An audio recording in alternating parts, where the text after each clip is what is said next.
imagery of a shepherd and the sheep to portray for us the relationship that God has with us. He is the shepherd, we are the sheep.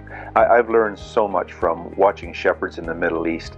I can remember a number of years ago we were camped in the Wadi Rum in Jordan, a desolate piece of desert there between that runs through Jordan down into Saudi Arabia, and we were just camped in this wilderness, in this desert, and just had everything set up. We had the cots out, we had the food out, and all this sort of thing, and we saw something coming toward us. And as it got closer to us, we realized that this was a flock of sheep or goats.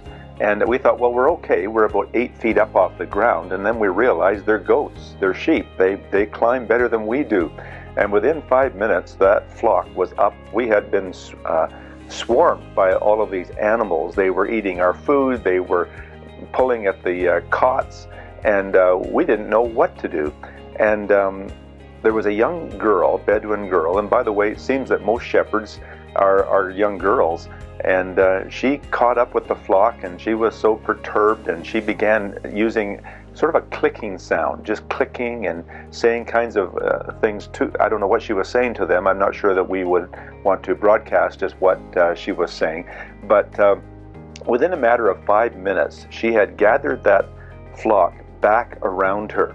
I can remember one of them, the sheep, was being a bit rebellious and standing a way off. He wouldn't come to her, and she bent down and she picked up a stone and she hurled that stone at him and got him right in the rump. And boy, that thing yelled and came, or bought, I guess, and came running back to her.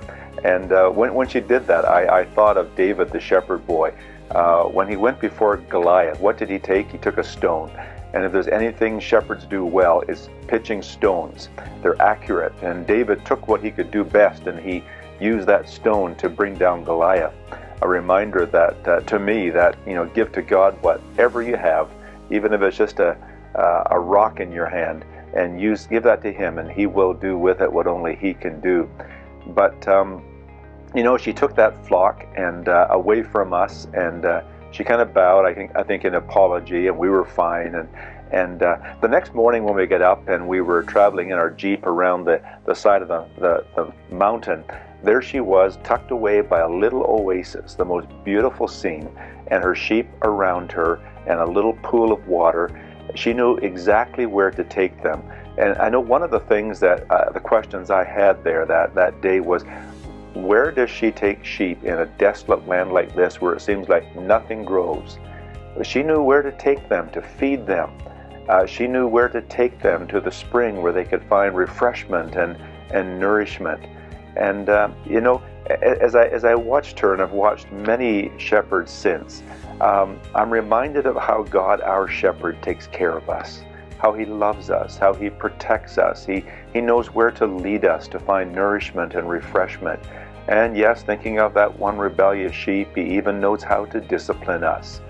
We have a wonderful shepherd. And we're not always the greatest sheep. Being a sheep is nothing to really be proud of. It's not really a compliment, but it tells us a lot about what God thinks of us and how we need to respond to Him. Our lesson this week is from John chapter 10, the I am the good shepherd chapter.